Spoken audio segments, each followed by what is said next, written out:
हरि हरि ओम। वैदेही अपने सखियों के साथ जयमाल लेकर के भगवान राघव सरकार के समक्ष खड़ी हैं और वैदेही राम जी को देख करके अपनी सारी सुधि बुद्धि खो बैठती हैं और जयमाल लिए होती है ना, तो जयमाल भी उनसे नहीं उठाया जाता है।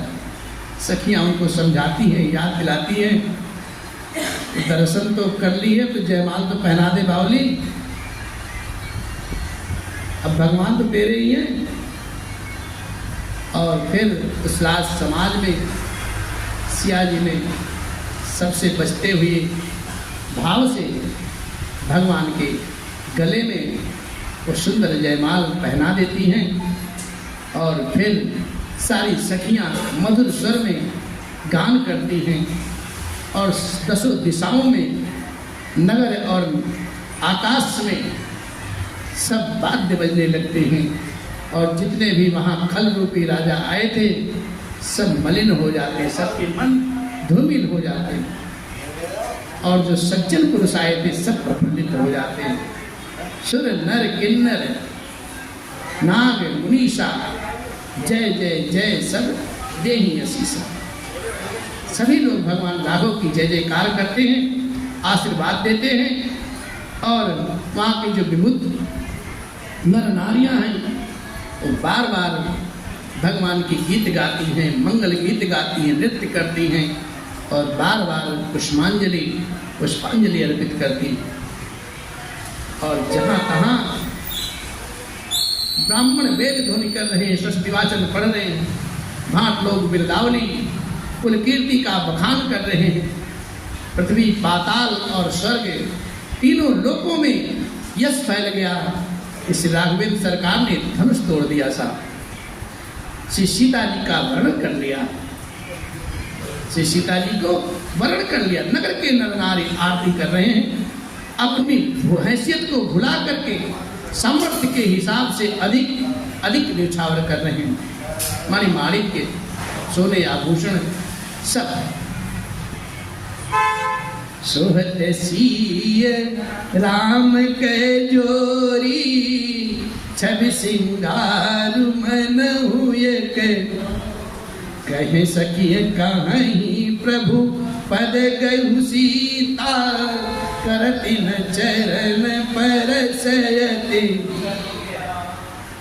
भगवान राम जी की और सिया जी की जो जोड़ी है ऐसी सुशोभित होती है मानो सुंदरता और श्रृंगार रस दोनों एकत्र हो गया हो। साहब सखिया कह रही रे सीते स्वामी के चरण तो छू ले, लेकिन अभी भी सिया जी डरी हुई है, पैर भगवान के चरण छूती नहीं है, अत्यंत भयभीत हुई हैं और क्या सोच रही हैं।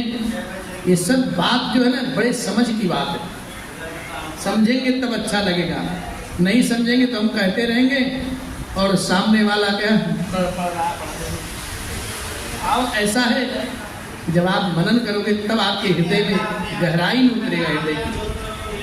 और सिया जी अभी भी राम जी के चरण नहीं छू रही। क्यों?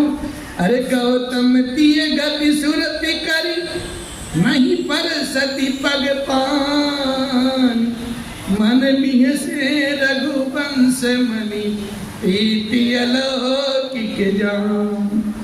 राघवेंद्र सरकार से कुछ छुपा थोड़ी है, सब कुछ जानते हैं, जो भी भला बुरा है मेरे राम जानते हैं।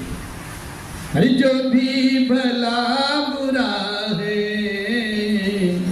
मेरे राम जानते हैं, जो भी भला बुरा है मेरे राम जानते हैं। बंदे के दिल में क्या है, बंदे के दिल में क्या है, श्री राम जानते हैं। बंदे के दिल में क्या है, मेरे राम जानते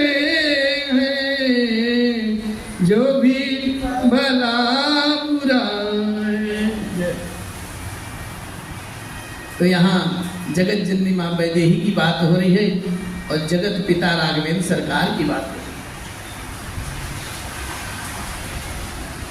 वैदेही सिया जी जो हैं राम जी के चरण स्पर्श नहीं कर रही है, क्यों?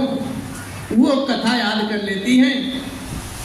गौतम जी की जो स्त्री अहिल्या का गति हुआ था ना, उस गति का स्मरण करके सीता जी श्री राम जी के चरण को हाथों से अपने स्पर्श नहीं करती है। और राम जी तो हमारे निहाले हैं ही हैं, और सब कुछ जान जाते हैं। और मन ही मन सिया जी की ऐसी अलौकिक प्रीति को देख करके प्रफुल्लित हो जाते हैं, मन में हंस पड़ते हैं। बिहसे मन बिहसे रघुवंश मनि प्रीति अलौकिक जान, अलौकिक प्रीति को, जिस प्रीति का कोई विवेचना कर ही नहीं सकता साहब, ऐसी प्रीति है सिया जी की राम जी के चरणों के प्रति। तब सिय देखे भूपय भिलाखे, क्रूर कपूत मूढ़ मन माखे, उठे उठ पहिरी सनाह अभागे, जहाँ तहाँ गाल बजावन लागे, जहाँ तहाँ गाल बजावन। उसी समय की बात है, से सीता जी को देख करके कुछ मूढ़ राजा ललचा गए। कोई दुष्ट कपूत और मूढ़ राजा मन में बहुत तमतमाए और इधर उधर की बातें वह भागे उठ उठ कर करने लगे। कोई कवच पहन रहा है, कोई तमाल उठा रहा है, कोई भिंद उठा रहा है, कोई तोमर उठा रहा है, कोई धनुष उठा रहा है, नाना प्रकार के शस्त्र। और जहाँ तहाँ गाल बजा रहे। धनुष तोड़ने से थोड़ी कोई सीता जी का ले आकर लगे, जो जीतेगा वो लेके जाएगा सीता जी। कोई कहता सीता जी को छीन लो और दोनों राजकुमार को बांध दो, धनुष तोड़ने से ही चाह नहीं सरेगी, पूरी नहीं होगी। हमारे जीते जी राजकुमारी को कौन ब्याह सकता है? अब राजा लोग आपस में ऐसी मंत्रणा करते हैं और इतना भी कहते, अगर राजा जनक कुछ मदद करते हैं, उनकी सहायता करते हैं, तो युद्ध में दोनों भाई सहित उनको भी जीत लो, ऐसा विचार करने लगते हैं। ये सुनकर के जो सज्जन राजा थे, भगवान के चरणों के अनुरागी जो थे, वो समझाने लगे, रे निर्लज्ज, तुम्हें लज्जा नहीं आई हैं? इस पूरे राज समाज में तुम्हारी क्या मान शान रह गई? और किस शान से, किस तर्क से ऐसी उपाध्य बात करते हो तुम लोग? लाज नहीं आई? तुम्हें देख करके तो लाज को भी शर्म आने लगेगी, लजा जाएगी। अरे तुम्हारा बल और प्रताप उस समय कहाँ गया था? तुम्हारी प्रतिष्ठा कहाँ गई थी? तो धनुष के साथ जो चली गई वही वीरता थी, अब कहाँ से वापस आ गई? ऐसी दुष्ट बुद्धि है, तभी तो विधाता ने तुम्हारे मुखों पर कालिक पोत दिया। बाबा खुशी भाव में लिखते हैं, क्या देहु चढ़ाई से कह को, धरि बांधो नृप बालक दो, तोरे धनुष चाण नहीं सरई, जीवत हम ही कुंवरी को बरई, जौं विदेह कछु करे सहाई, जीतहु समर सहित दो भाई, साधु भूप बोले सुनि बानी, राज समाज ही लाज न जानी, बल प्रताप वीरता बढ़ाई, नाक बिना कहीं संग सिधाई, सोई सूरता की अब कहूँ पाई, अस बुद्धि तो विधि महुमसी लाई। ऐसी तुम्हारी दुष्ट बुद्धि है, तभी तो विधाता ने तुम्हारे मुख पर कालिक पोत दिया। अरे देखो राम ही नयन भरी तज ईर्षा मधु को, नहीं तो क्या होगा? लखन रोष पावत प्रबल जान सलभ जनि हो। अभी भी समय है, सुधर जाओ, अभी भी समय है, सुधर जाओ। और राजा कहते हैं प्रेम भाव से राम जी के सुंदर मुखमंडल को ईर्षा, तज, क्रोध और मोह को छोड़ करके दर्शन कर लो। नहीं तो होगा क्या जानते हो? वो जो छोटा वाला भैया बैठा है ना, उस छोटे वाले की अभी देखी थी 2 मिनट पहले क्या कह करके यार, उसके बोलने मात्र से ही सारी धरा हिल के खड़ी हो गई। और जब वो अस्त्र उठा लेगा तो क्या हाल होगा? इसलिए छोटे से बच जाओ, बड़ा तो बड़ा अच्छा है, छोटा छोड़ने वाला नहीं है। लखन रोष पावक प्रबल जानि सलभ जनि हो। लक्ष्मण के क्रोध के प्रबल को जान लो, पहचान लो, और उसमें अगर पड़ गए तो जिस प्रकार से अग्नि में पतंगे आ जाते हैं ना दीपक किलो में, उसी तरह से तुम्हारा सर्वनाश हो जाएगा। ये ध्यान रखना, छोटा वाला बख्शेगा नहीं, बड़ा वाला तो माफ भी कर देगा, छोटा वाला छोड़ेगा नहीं। और राजा कहते हैं जैसे गरुड़ का भाग कौवा चाहे और सिंह का भाग खरगोश है, बिना कारण ही क्रोध करने वाला अपना कुशल चाहे, और शिव जी से विरोध करने वाला सब प्रकार की संपत्ति चाहे, तो ऐसा संभव है? कभी नहीं। बैलते बल जिमि चहकागु, जिमि सस चाहे नाग अरि भागु, जिमि चाह कुशल कारण कोई, पर संपदा चाहे शिव द्रोही। और इतना ही नहीं, किसी चीज को पाने के लिए आप में पौरुषता होनी चाहिए, आप में योग्यता होनी चाहिए। दूसरा कार से जा रहा है, हमारी औकात साइकिल की नहीं है, हम भाई उसको देख के क्यों जले? उद्यम करो, पौरुष करो, खरीदो, उपभोग करो। और बाबा यही समझाते हैं, लोभी लालची सुंदर कीर्ति चाहे, कामी मनुष्य निष्कलंकता अगर चाहे। समझ रहे हो ना बात? पढ़े लिखे के लोगों के लिए ये शब्द अच्छा लगता है, जो गंवार हैं उनको समझाने के लिए थोड़ी और भाषा समझानी पड़ती है। तो कहने का भाव है, लोभी लालची व्यक्ति अगर सुंदर कीर्ति को चाहता है, कामी मनुष्य ये समझे कि हमारा चरित्र बिल्कुल निष्कलंक रहे, वो क्या हो सकता है? कभी नहीं हो सकता।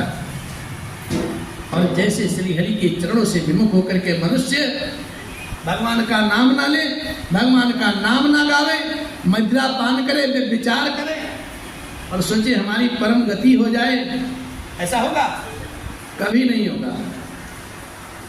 यही सोच सीता जी के लिए तुम्हारा है, ये सब लालच व्यर्थ है।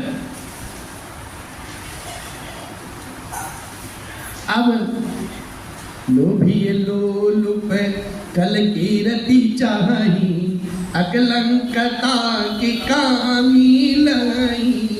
ये सब जो चौपाई है ना, हम सब पढ़ते हैं कथा में या अखंड पाठ में या अपने घर में, इन चौपाइयों पर कोई ध्यान नहीं देता है, सब लपेटा मार के पढ़ते आगे चल जाता है। लेकिन चौपाइयों में एक सिद्ध मंत्र है, भगवान शिव द्वारा रचित ये ग्रंथ है। इस ग्रंथ की एक महिमा है, आप जितने भाव से पढ़ोगे, जितने शब्द पर ध्यान दे करके पढ़ोगे, उस मर्म को समझोगे, तब आपको भाव उत्पन्न होगा और आपके हृदय में वो घर कर जाएगा। एक एक चौपाई ये सिद्ध मंत्र है भगवान शिव का। भगवान शिव का अभिषेक करने से फल थोड़ी मिल जाएगा। अरे भगवान शिव के उस जो कर्म किए हैं भगवान है, जिसका आराधन किए हैं, उनके चरणों में लीन हो जाओ, अभी सब कुछ हो जाएगा। करते रहिए, जो करते रहोगे भजन धीरे धीरे, तो मिल जाएगा ओ रतन धीरे धीरे, तो मिल जाएगा ओ रतन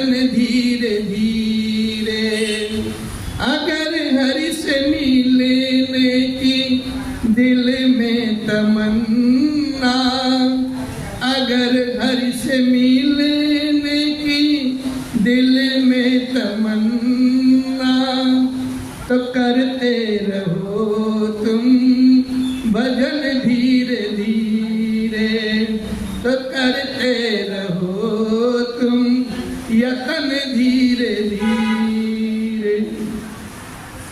भगवान के चरणों में धीरे धीरे धीरे धीरे अनुराग लगाए रखिए, लौ जगाए लगिए और आपका बेड़ा पार स्वतः हो जाएगा। रुपया पैसा तो नहीं कह सकते, लेकिन घर में शांति जरूर बनी रहेगी, आपके मन में शांति बनी रहेगी। और आपका मन अगर शांत है तो मन कभी भी विकार नहीं होगा मन में, आपका सदा काम भगवान करते रहेंगे। और कोलाहुल सुन सिए सकानी, सखी लवाई गई जहरा। देखा यहाँ क्या लिखा पूज्यपाद गोस्वामी जी ने, जब देखा सखियों ने कि यहाँ पे अब कुछ अनबन होने वाली है, और सिया जी को तुरंत वहां से निकाल के सुना नाम के पास लेके पहुंच जाती है कि यहाँ जो होगा पुरुष वर्ग देखेगा, महिला वर्ग विलग हो गई, अलग हो गई। और राम सुभाय चले गुरु पाही, सिय स्नेहु बरनत मन माही। राम जी अपने स्वभाव से ही, गुरु भगवान किस लिए भेजे थे? मेटहु तात जनक परिताप, उठो राम भंजहु हो चापा। उन्होंने वो बोला था इसको तोड़ना नहीं, इसको भांज देना, लेकिन राम जी ने भांजा भी और तोड़ भी दिया। काम पूरा, गुरु जी ने जितना आदेश किया था उतना काम पूरा किया। फिर भगवान अपने स्वभाव से ही गुरु जी के श्री चरण कमल में पहुंच जाते हैं, सर झुकाते हैं, प्रभु मैं अब आ गया, अब बोलिए क्या करना है। और इधर राम जी जब उस सभा मंडप से पिनाक के पास से जब गुरु जी के पास चलते हैं, जिस भाव से आए थे उसी भाव से जा रहे हैं, ना हृदय में कोई प्रसन्नता है ना कोई विषाद है। भगवान जाते हैं, मन में सिया जी के प्रेम का वो स्मरण करते हैं, जिस प्रकार से सिया जी उनको प्रेम करती, और उसी भाव से वहां पहुंचते हैं। राम शुभाए चले गुरु पाही, सिय स्नेहु परमत मन माही। उनका जो प्रेम है उनका वर्णन करते हुए अपने मन ही मन में गुरु जी के पास शांत भाव से पहुंचते हैं। इधर रानी सहित सोच बस सिया, जब सिया जी रानी के पास पहुंच जाती है, अपनी मैया के पास पहुंच जाती है। अब मैया सोचती अब क्या होगा, भगवान ने कुछ तो बनाया, अब ये क्या होने वाला है। सारे राजा आपस में ही लड़ मरने के लिए तैयार है। विधाता अब क्या करने वाला है, क्या दिखाने वाला है। रानी सहित सोच बस सिया, अब धम विधि का करनिया। भूप बचन सुनी इति उत तकही, लखन राम डर बोल न। क्या बात है, सारे राजा इधर उधर देखते हैं, लेकिन छोटे वाले को देख करके कोई कुछ बोल नहीं पा रहा है। लक्ष्मण जी का डर और राम जी का सपोर्ट, इसलिए कोई कुछ बोल नहीं पाता है। लेकिन अब होता क्या है, अरुण नयन भ्रकुटी कुटिल, चितवत निपन सकोप, मनहु मत गज गन निरखे, सिंह किशोर ही चोप। मनहु मत गज गन निरखे, सिंह किशोर ही चोप। उनके नेत्र लाल लाल हो गए साहब, और भवें टेढ़ी हो गई। किसकी? और वे क्रोध से राजाओं की ओर देखने लगे। कौन? छोटा वाला भैया। छोटा वाला भैया ऐसे जब देखा है भ्रकुटी टेढ़ी करके चितवन को, तो मानो मतवाले हाथियों का झुंड देख करके सिंह के बच्चे को जोश आ जाता है। उसी भाव से सारे समाज में खलबली मच गई एक क्षण में। खरबरु देख बिकलपुर नारी, कहीं मिल दे पवन गारी।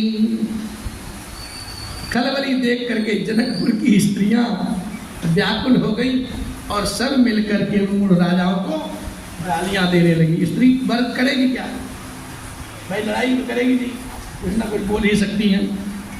और उसी मौके पर की उसकी स्थिति की गति ऐसी होती है कि शिव जी के धनुष का टूटना सुन करके बिल्कुल रूपी कमल के सूर्य भगवान परशुराम का आगमन हो जाता है। जैसे भगवान परशुराम का आगमन होता है सारा सभा शांत हो जाता है साहब।